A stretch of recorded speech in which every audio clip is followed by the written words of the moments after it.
former prefect of the Congregation for Divine Worship and the disciple of the sacrament in the Vatican City, Francis Cardinal Arinze, has warned the indigenous people of Biafra, Ipob, and the Igbo people in general not to attract another civil war in Nigeria through their actions or inactions. Arinze, a one-time Archbishop, Catholic Archdiocese of Onitsha, and an indigene of Iziwele in Anambra State, made the plea in a viral video done in mixture of Igbo and English languages. He said those currently beating drums of war did not witness the Nigeria-Biafra war that took place between 1967 and 1970.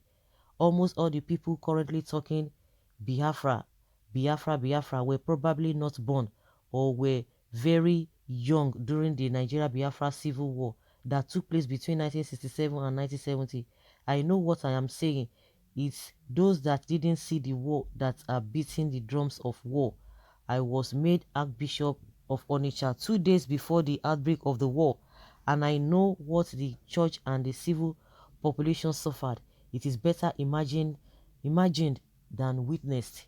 Ojukwu and the rest of Biafra soldiers were fighting what they saw as a just cause, but being right or innocent does not guarantee victory in any battle.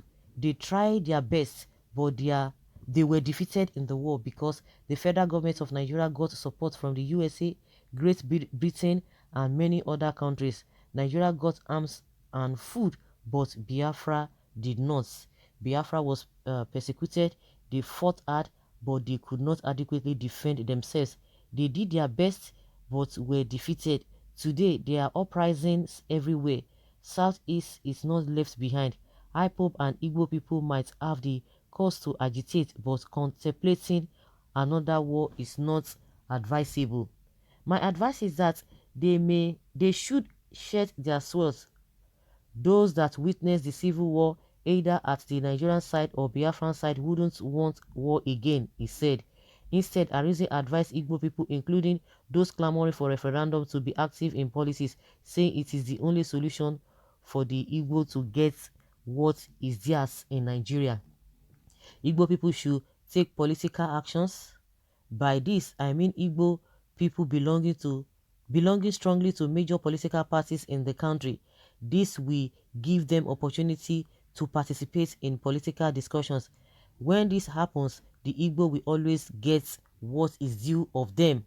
But staying out of politics or probably staying in London to criticize government without making efforts to be part of government and part of decision making will do the people no good, he said. Okay.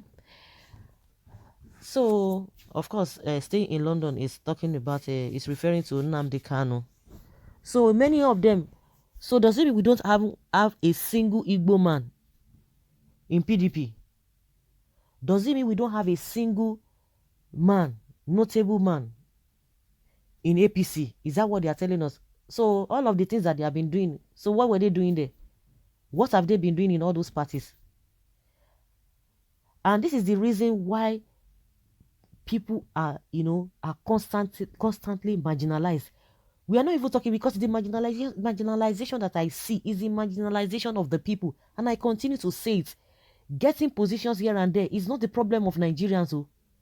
It is not the problem of Nigerians, because we have Nigerians that are all over the world. They are not in Nigeria, but they are living their best life. They are not clamoring that, I'm not in London, I'm not in US, my tribe man must be the president. Nobody is talking about that, but they are living their best life. So wherever the presidency come from or whatever, those who are into the active politics, we are talking about the country as a whole, how the country has been messed up. And because of the way the country has been messed up, it is what is giving rise to all of these things. And that is why you see that the politicians are now always using that as an opportunity. Those who have been causing problem in this country, they are using that as an opportunity. You know that they will not want to say war. They always tell you that war is no country survive 2 wars and survive it. Involved in 2 wars and survive it. Who is talking about war? People will go and protest. They will call them terrorists. People will do this and they will say they are calling for war. But the actions or the inactions of the government of the day, right from time, especially the government of the day now, their actions, what does that suggest? Is that are their actions and the policies they are making and all those is not calling for war? Are they not the one that are suggesting war in the first place? The S-men going around killing people up and down. It is a friendly match. Once you talk, they just immediately times it, and they're using it to blackmail people. Those who have been involved or those who experience the war, that is the blackmail. They are always afraid. Any little thing they are afraid of the war. No, does that mean people should not air their opinion?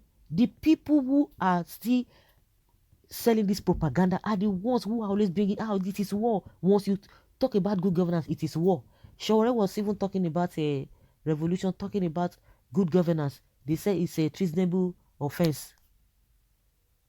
A lot of people just want is that people should just keep quiet. Don't say anything, just keep quiet. Don't just say anything. Just be begging the government, please. Oh, we are pleading to the governor, to the government to do this. So they will not do it. They will just even make statements, but they will not go back to that. So I don't even know when calling for different this thing means a war. The problem that is happening now in the south is as a result. It's not as a result of a Biafra agitation. It's as a result of S-men that the so-called governors refuse to tackle. And they are killing their people in their numbers. The Fulani S-men. So the Fulani S-men that are doing all these things to people, because this is the same Fulani S-men wahala that has escalated in the southern part of the country. It's not even all these agitations here and there. We have seen Oduduwa, they have been moving from places to places. We never heard that they are killing anybody. They are just explaining and letting people to know, informing people about Oduduwa agitation. Nobody is carrying gun or nobody is carrying knife, but they are looking for way to change the narratives, and that is what they are looking for. Just the way they are changing the narratives from the IPOB. So I don't understand. The governors that were supposed to get their own security architecture, the government has already failed from the center. They failed woefully from the center. They couldn't even do much because all of this security outfits here and there, we don't even need them. If the government is doing the needful, doing the right thing, they have compounded the problem, they've created the problem, they can't compounded the problems, and yet they are still blaming the victims, they are still blaming the masses. I don't understand. So those who are always afraid of war, this and this and that, nobody is calling for war. It is the people who are doing a disservice to the people. They are the ones time seeing it. You can see that any little thing, the northerners will change it. They will change it, and a lot of people will be running with it. See the issue of open grazing, ban on open grazing. They are now time seeing it that they say Fulani Esme should leave. Nobody is telling them to leave. This open grazing is causing wahala, which everybody is aware. Everybody knows about it, but they are not going to talk about that. They will just say, oh, they want to let them leave this. See what the AGF, Attorney General of the Federation, was talking about. Changing the narratives. They are changing the narratives of this say call for war, call for war. They are just changing the narratives. That is not what it meant or it means, as the case may be.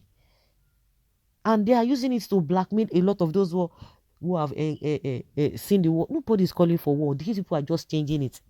And like I said, don't they have all those people in policies? Then what change have they brought? They say they cannot even trust them. That is the bone of contention. You say they should go and join policies.